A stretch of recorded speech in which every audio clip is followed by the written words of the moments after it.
मध्य प्रदेश कांग्रेस के भीतर की चिंगारी अब खुलकर मंच पर शोला बनकर भड़कती दिखाई दे रही है। सुसनेर से कांग्रेस विधायक भैरों सिंह परिहार बापू ने ऐसा बयान दिया जिसने प्रदेश की सियासत में हलचल मचा दी। नलखेड़ा में आयोजित पार्टी कार्यक्रम में उन्होंने अपनी ही पार्टी के प्रदेश नेताओं पर तीखे आरोप लगाए और साफ शब्दों में चेतावनी दे डाली कि अगर कोई नेता बिना बताए उनके विधानसभा क्षेत्र में आया तो उसका मुंह काला कर बाहर निकालेंगे। भैरों सिंह परिहार के इस बयान ने बैठे बिठाए बीजेपी को कांग्रेस पर हमला बोलने का बड़ा मौका दे दिया। बीजेपी ने कहा कि कांग्रेस गुटबाजी, अंतरकलह और नेतृत्व संकट से जूझ रही है। यही वजह है कि पार्टी के नेता एक दूसरे पर ही गंभीर आरोप लगा रहे हैं। बीजेपी का दावा है कि कांग्रेस अब जनता के मुद्दों से ज्यादा अपनी आंतरिक लड़ाई में उलझी हुई है। सुसनेर विधायक भैरों सिंह परिहार का बड़ा बयान, कांग्रेस नेतृत्व पर लगाए गंभीर आरोप, दलाली कर पार्टी को कमजोर करने का आरोप, कार्यकर्ताओं की उपेक्षा का लगाया आरोप, पोस्टर से अपनी तस्वीर गायब होने पर नाराजगी, अजय सिंह राहुल के दौरे पर जताई आपत्ति। बीजेपी ने बताया कांग्रेस की गुटबाजी का सबूत, तीसरे दलाली लेकर कांग्रेस को खत्म करने का बीड़ा प्रदेश के नेताओं ने उठाया है, इसलिए हम घोर विरोध करते हैं। मेरा अगला कदम, मैं कट्टर कांग्रेसी हूँ, पार्टी के प्रति समर्पित हूँ और मेरा एक एक कार्यकर्ता कांग्रेस पार्टी के प्रति समर्पित है। इन गद्दारों को अगली बार संदेश देना चाहता हूं कि मेरी विधानसभा के अंदर कोई भी अगर आया तो काले मुंह करके और उसे विधानसभा से बाहर निकालूंगा। वहीं कांग्रेस इस पूरे विवाद को तूल देने से बचती नजर आ रही है। पार्टी का कहना है कि ये संगठन का आंतरिक मामला है और कार्यकर्ताओं तथा जनप्रतिनिधियों की भावनाओं का सम्मान किया जाएगा। कांग्रेस नेताओं का कहना है कि पार्टी के भीतर संवाद की पूरी व्यवस्था है और हर मुद्दे का समाधान संगठनात्मक स्तर पर किया जाता है। कांग्रेस ने बीजेपी पर निशाना साधते हुए कहा कि बीजेपी इस मुद्दे का राजनीतिक फायदा उठाने की कोशिश कर रही है, लेकिन इससे पार्टी की एकजुटता पर कोई असर नहीं पड़ेगा। मध्य प्रदेश में कांग्रेस कई गुटों में बटी हुई है और इस तरह के घटनाक्रम आए दिन सामने आते रहते हैं। कांग्रेस के पास न नेता है न नीति है। कांग्रेस में आप देखेंगे कि दिग्विजय सिंह जी और कमलनाथ जी वो मिलकर के पूरी तरह से जीतू पटवारी को निपटाने में लगे हैं। जीतू पटवारी उमंग सिंगार को निपटाने में लगे हैं और यहाँ तक अजय सिंह जी भी जो है अब इसी रेस में आ चुके हैं। तो ये पूरा कांग्रेस का चाल चरित्र और चेहरा आए दिन हमको सामने देखने को मिलता है। कांग्रेस का जो थोड़ा बहुत जन आधार भी मध्य प्रदेश के अंदर बचा है वो पूरी तरह से ध्वस्त होते हुए आपको बहुत जल्दी जीतू पटवारी जी के नेतृत्व में देखने को मिलेगा। भैरव सिंह जी ने किस संदर्भ में ये बात कही है, भैरव सिंह जी ये अजय सिंह जी अच्छी तरह बता सकते हैं कि उनकी चर्चा हुई थी। भैरव सिंह जी स्वयं बता सकते हैं उनकी चर्चा हुई थी और क्योंकि जिम्मेदारी के पद पे हैं, विधायक हैं, क्षेत्र की जनता ने उन्हें कांग्रेस के टिकट पे जिताया है, तो उन्हें बहुत ऐसी शब्दों का प्रयोग नहीं करना चाहिए। जो भी बात है उनको पार्टी फोरम पे आके जीतू पटवारी जी, हरीश चौधरी जी और उमंग सिंगार जी से करना चाहिए। भारतीय जनता पार्टी अपना अनुशासन की बात खुद देख ले। बहरहाल भैरों सिंह परिहार के बयान ने कांग्रेस की अंदरूनी राजनीति को फिर सुर्खियों में ला दिया है। एक तरफ कांग्रेस इस विवाद को सीमित रखने की कोशिश कर रही है तो दूसरी ओर बीजेपी इसे कांग्रेस की कमजोर होती संगठनात्मक स्थिति का प्रमाण बता रही है। ऐसे में अब नजर इस बात पर होगी कि पार्टी नेतृत्व इस सियासी संकट का कितना प्रभावी डैमेज कंट्रोल कर पाता है। Bureau report, IND 24।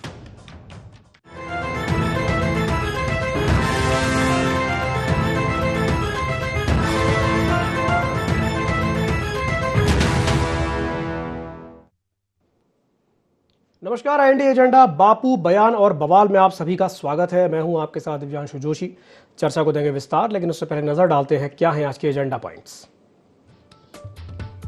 Bhairav Singh Parihar के बयान से क्यों मचा घमासान?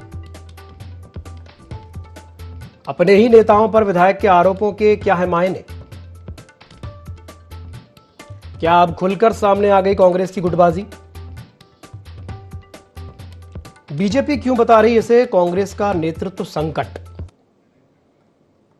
तो सुसनेर से कांग्रेस विधायक भैरव सिंह परिहार बापू ने ऐसा बयान दिया जिसने प्रदेश की सियासत में हलचल मचा दी। नलखेड़ा में आयोजित पार्टी कार्यक्रम में उन्होंने अपनी ही पार्टी के प्रदेश नेताओं पर तीखे आरोप लगाए और साफ साफ शब्दों में चेतावनी दे डाली कि अगर कोई नेता बिना बताए उनके विधानसभा क्षेत्र में आया तो उसका मुंह काला करके बाहर निकालेंगे।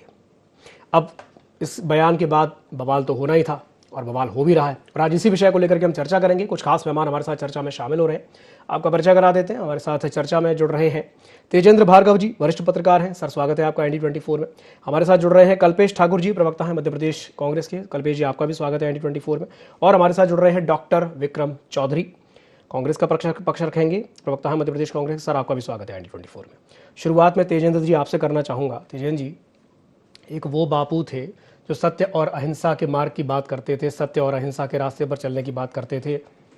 चरखे के दम पर उन्होंने जो है देश को आज़ाद कराया अंग्रेज़ों से। और एक ये बापू हैं, ये कह रहे हैं कि हमारे क्षेत्र में आए तो मुंह काला करके जो है बाहर करेंगे।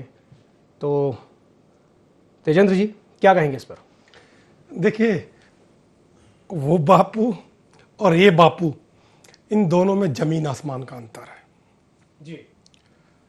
लेकिन अगर इन बापू ने कोई बात कही है तो उनकी जगह वो भी सही है, क्योंकि वो जनता के चुने हुए जनप्रतिनिधि हैं। यदि आप उनकी विधानसभा क्षेत्र में कोई कार्यक्रम करते हैं, उन्हें नहीं बुलाते हैं, पोस्टर फ्लेक्स तक में उनको जगह नहीं देते हैं, तो यह कहीं ना कहीं एक प्रकार से विधायक का चुने हुए जनप्रतिनिधि का अपमान है। और उन्होंने जो बयान दिया है, ऐसी गतिविधियों को रोकने के लिए दिया है ताकि भविष्य में यदि उनके विधानसभा क्षेत्र में कोई नेता आता है तो उन्हें सूचना मिलनी चाहिए और यह उनका अधिकार भी है। अब हम बात करें गुटबाजी की, तो राजनीति में गुटबाजी जरूरी भी है और मजबूरी भी है। यदि कोई किसी गुट में नहीं है तो उसे कोई फटे पत्ते पे नहीं पूछता। ये राजनीति की कड़वी सच्चाई है जिसे आपको स्वीकार करना पड़ेगा जी। अब हम बात करते हैं बापू के बयान की। तो बापू ने जो बयान दिया है उसकी टाइमिंग बीजेपी को सरप्राइज करने वाली है, क्योंकि 20 जुलाई से विधानसभा का मानसून सत्र शुरू होने वाला है और दतिया उपचुनाव में प्रचार जोर पकड़ रहा है। तो किसी ना किसी प्रकार से विधायक जी के बयान ने कांग्रेस को सेल्फ गोल करने पर मजबूर कर दिया है और भाजपा के हाथ में एक बड़ा सा मुद्दा दे दिया है। और अब हम बात करते हैं गुटबाजी की। तो गुटबाजी हर पार्टी में होती है और कहीं ना कहीं गुटबाजी के नुकसान भी होते हैं, फायदे भी होते हैं। गुटबाजी पार्टी के भीतर आंतरिक लोकतंत्र को मजबूत भी करती है। कैसे? यदि पार्टी के अंदर तानाशाही हो रही है, मनमाने डिसीजन लिए जा रहे हैं, तो जो गुटबाजी होती है वो उसे नियंत्रित करती है, उसे संतुलित करती है और कहीं ना कहीं नेताओं को अपना अस्तित्व पार्टी के अंदर बनाए रखने के लिए वफादार साथियों की आवश्यकता भी होती है। इसलिए हम देखते हैं कि राजनीतिक दलों में गुट बनते हैं और गुट के नेताओं की सिफारिशों पर ही, चाहे संगठन हो या सत्ता हो, संगठन में मंडल अध्यक्ष से लेकर जिला अध्यक्ष, प्रदेश कार्य समिति तक में बड़े नेताओं की सिफारिश से लोगों को स्थान मिलता है।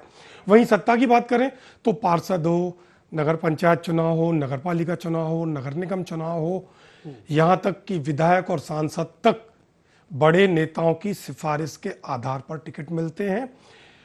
यहाँ तक मंत्री और मुख्यमंत्री के चयन तक में गुटबाजी की महत्वपूर्ण भूमिका होती है।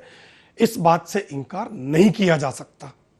ठीक है डॉक्टर विक्रम, ये क्या अचानक से ऐसा हो गया कि भाई इस तरह का तीखा बयान सामने आया है और अब क्या पार्टी डैमेज कंट्रोल करने के लिए ऐसा क्या करेगी? क्योंकि टाइमिंग, जैसा कि तेजन जी ने बताया कि भाई टाइमिंग बड़ी इंपॉर्टेंट है।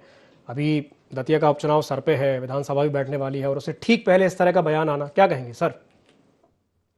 हाँ, ये बयान जो है अप्रत्याशित तरीके से आज ही हमारे सामने आया है और इस बयान के स्थानीय कारण क्या है ये मुझे जानकारी नहीं है और शायद संभवतः ये आज अधिकतर हमारा जो नेतृत्व है वो दतिया चुनाव में और विधानसभा सत्र की तैयारी में लगा है, तो बहुत ज्यादा इसके बारे में हमें जानकारी नहीं है।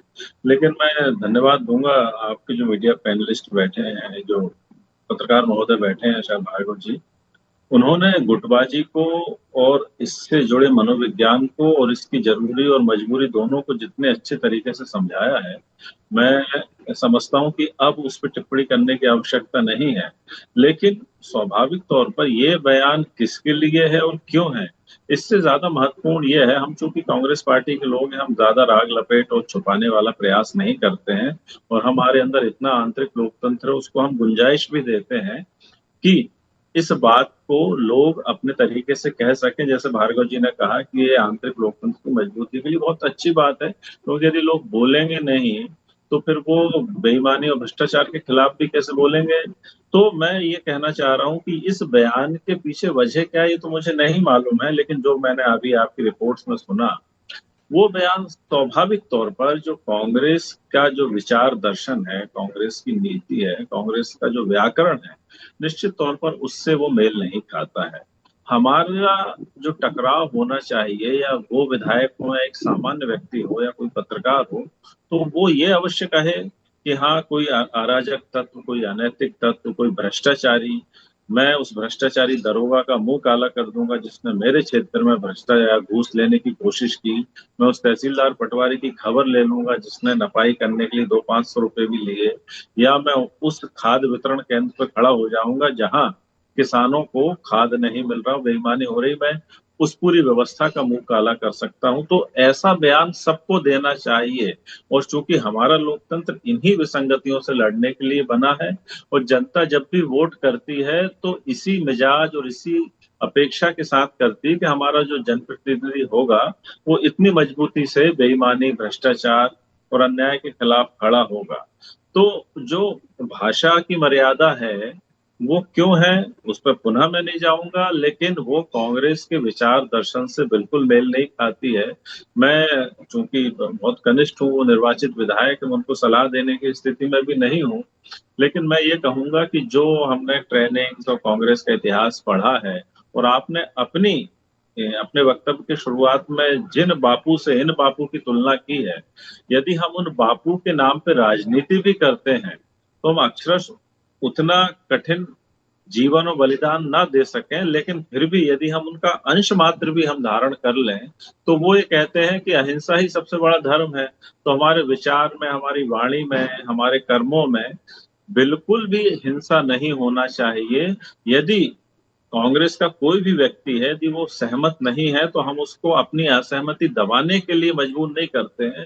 हम बिल्कुल कहेंगे कि आप अपनी असहमति प्रकट कीजिए, लेकिन उसमें भाषा की मर्यादा हो, सामने वाले के प्रति अवमानना ना हो, तिरस्कार ना हो, और अपने अधिकार क्षेत्र से बाहर जाके कुछ भी करने का दावा जो है आपको ही हास्यास्पद बनाता है, आपको ही जो है अविश्वसनीय बनाता है, बजाय इसके आपको लगे कि मैं ऐसे बयान देके जनता की अटेंशन ले लूंगा या कुछ कर लूंगा।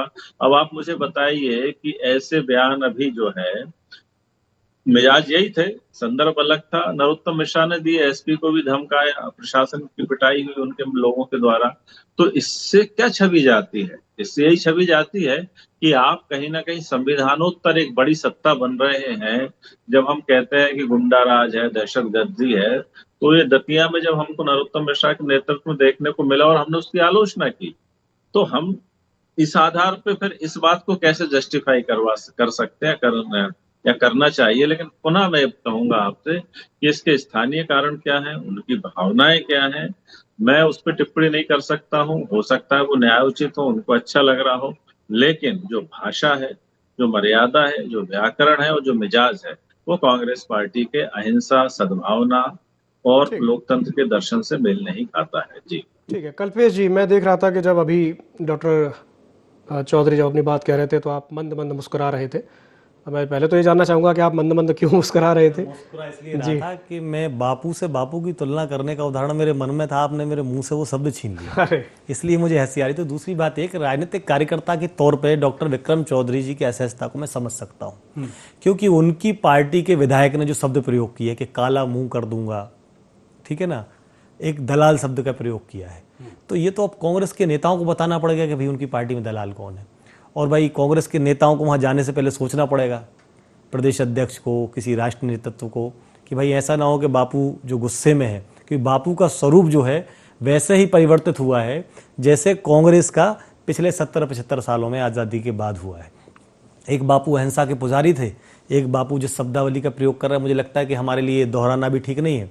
चूंकि विक्रम चौधरी जी ने बड़ी विनम्रता से इस बातों को स्वीकार किया है, मैं उनकी भावनाओं का सम्मान करता हूं, लेकिन चूंकि वो कांग्रेस को रिप्रेजेंट कर रहा हूं और भाजपा को रिप्रेजेंट कर रहा हूं, तो मेरा ये नैतिक प्रश्न बनता है कि भाई आप उनके बयान का समर्थन करते हैं क्या उन्होंने जो शब्द प्रयोग किया है तो क्या कांग्रेस उसकी जवाबदेही तय करेगी कि भाई उन्होंने जो कहा है उन्होंने का काला मुंह कर देंगे, उनका संतोष हो सकता है, उन्होंने क्रोध में कहा होगा, जिन नेताओं से नाराजगी होगी उनके लिए कहा होगा, लेकिन दलाल शब्द सामूहिक रूप से पूरे दल के लिए कहा गया है, जो कि एक राजनीतिक दल के लिए बहुत गंभीर प्रश्न है। तो कांग्रेस के वरिष्ठ नेतृत्व को स्पष्ट करना चाहिए कि भाई उन्होंने अगर दलाल शब्द कहा है तो उनसे स्पष्ट करने भाई किनके परिप्रेक्ष्य में उन्होंने दलाल शब्द कहा है।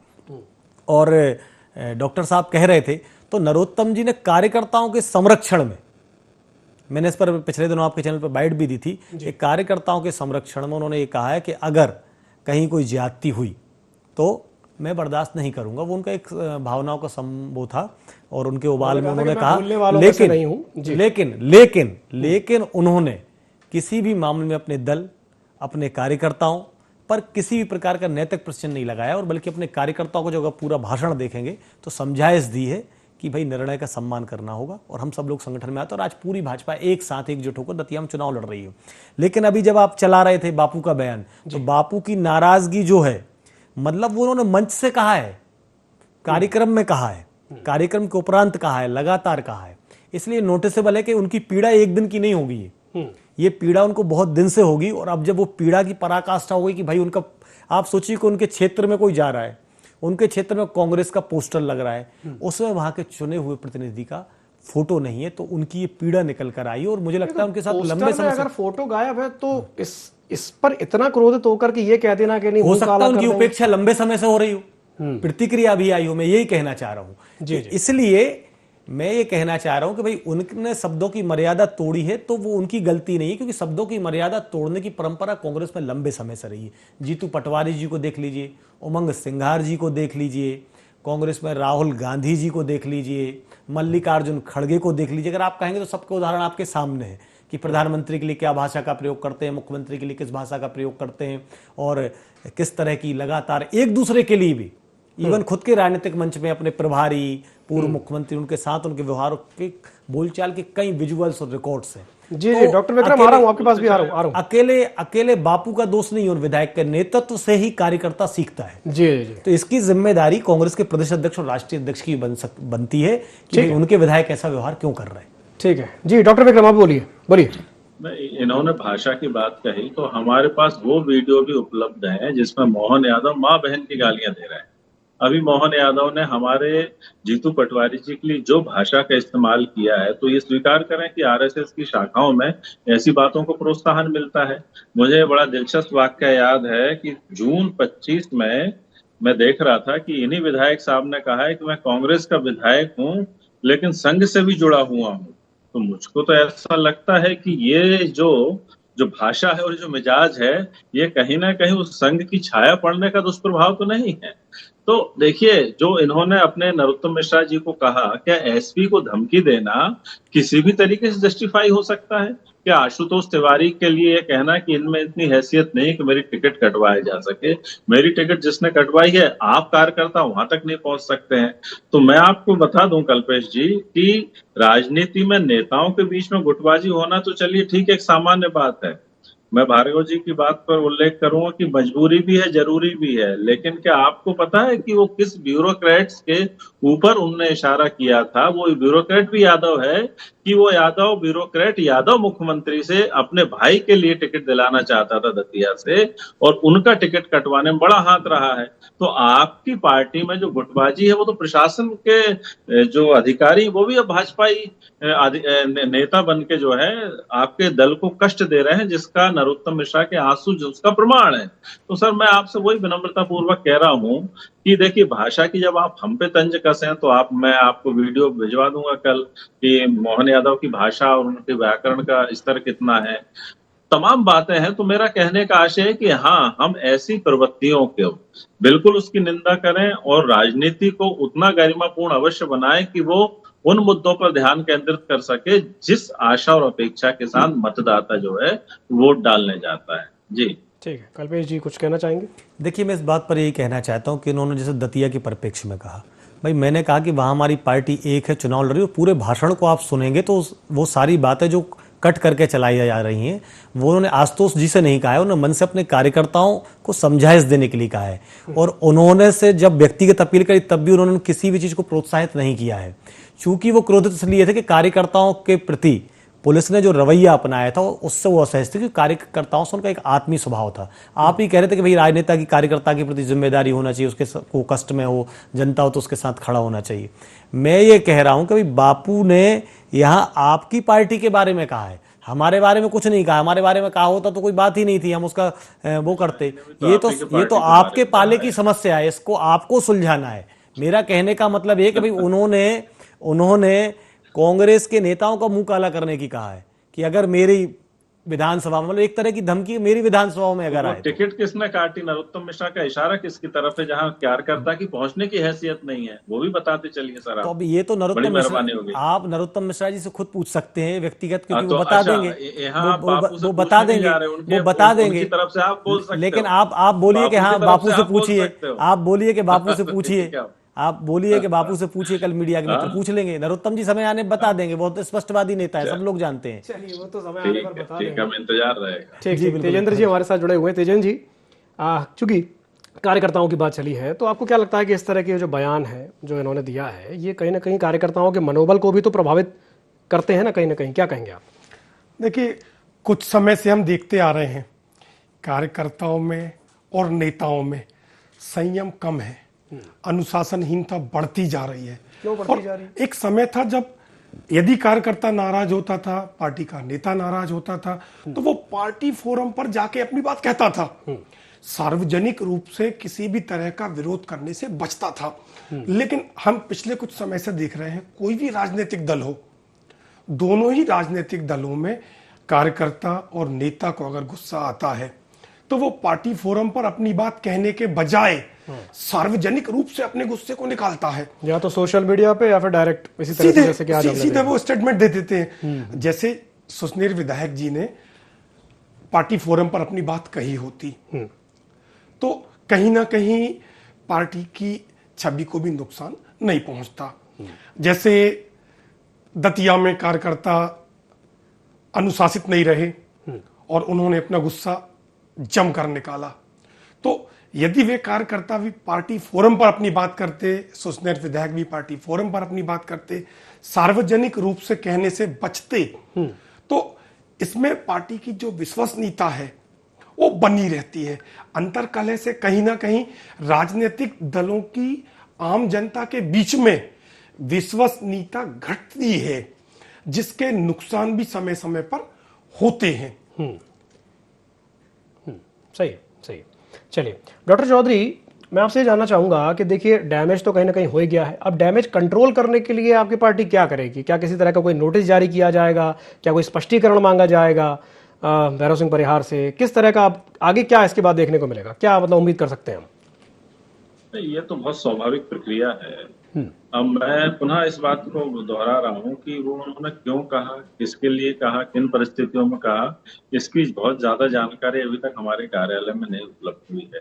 लेकिन जो कहा है मैं बिल्कुल सहमत हूँ, सबके सामने कह रहा हूँ कि वो व्याकरण जो है कांग्रेस पार्टी के न इतिहास से मिलता है न उसके मिजाज से मिलता है।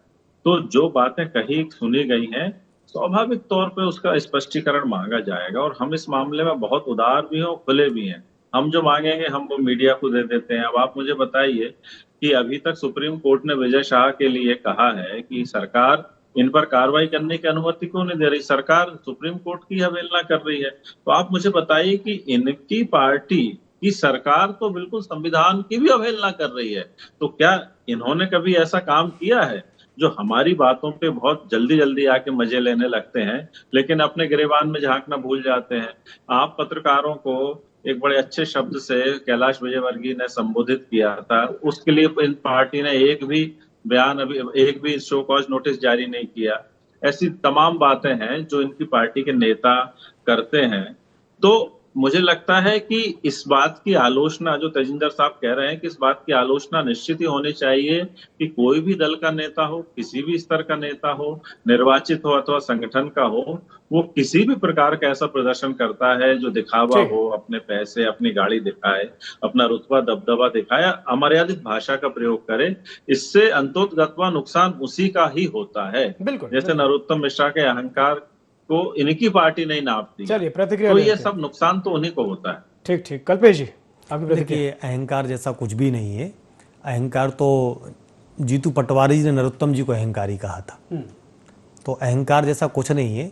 नरोत्तम जी राजनीति में जिस दिन से हैं उससे लेकर आज तक उनका अपना एक वही अंदाज है। ऐसा नहीं है कि वो एकदम से पद पे आने के बाद ऐसे होगा। नरोत्तम जी ने उस निर्णय का सम्मान किया है और नरोत्तम जी ने व्यक्तिगत तौर पर उस निर्णय के विरुद्ध कोई प्रतिक्रिया नहीं दी है। उन्होंने सिर्फ बताया कि हम सही फोरम पर बात करेंगे, और यही एक बड़े मजे हुए नेता का व्यवहार होता है। वो इसी तरीके से निर्णय करता है। और मेरा मानना है कि अब जैसे अभी ये नरोत्तम जी के पास जा रहे, भाई आप अपनी पार्टी की अंतर्कलह पर ध्यान दीजिए ना। आप जो हमें समझाइश दे रहे हैं, हम भी वही आपको समझाइश दे रहे हैं। भाई हमारे यहाँ तो व्यवस्था है, हमारे यहाँ तो जिन लोगों ने कार्यकर्ता नाराज थे उनको बाकायदा अध्यक्ष ने मना कर दिया कि नहीं, किसी का भी इस्तीफा स्वीकार नहीं करेंगे, और बाकायदा उनके साथ बैठे हैं, बाकायदा वो मान गए और वो सारे कार्यकर्ता चुनाव में लगे। लेकिन क्या कांग्रेस में संभव है? ये कभी संभव नहीं है कांग्रेस में। इसके लाखों उदाहरण है। नहीं, उम्मीद कर सकते हैं कि भाई कांग्रेस में भी इस तरह की पार्टी बने, इस तरह की लीग बने। भाई मेरी शुभकामना है विक्रम चौधरी सर को और उनकी पार्टी को, उनके कार्यकर्ताओं को। सब मुझे कोई दिक्कत थोड़ी है। यही होना चाहिए, शुभकामनाएं देते रहे एक दूसरे को। लोकतंत्र, स्वस्थ लोकतंत्र तभी जिंदा रहेगा। चलिए भार्गव जी, अगर आप कुछ छोटी सी टिप्पणी करना चाहें तो कर दें, क्योंकि समय समाप्त हो रहा है। जी तेजन जी।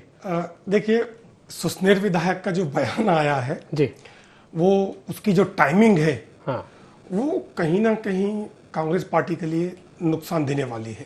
ठीक। 20 जुलाई से विधानसभा का सत्र शुरू हो रहा है और दतिया में प्रचार जोर पकड़ रहा है। ऐसे समय एक तरह से विधायक का बयान आना दुर्भाग्यजनक है। दूसरी तरफ मैं दतिया को लेकर भी कुछ कहूंगा। जैसे नरोत्तम मिश्रा जी का बयान आया, नरोत्तम मिश्रा जी ने जो बयान दिया है वो समय की मांग है। वो कार्यकर्ताओं को बूस्टअप करने के लिए दिया है, ताकि वे पूरे मन से भाजपा को जिताने के लिए ठीक है लग जाए।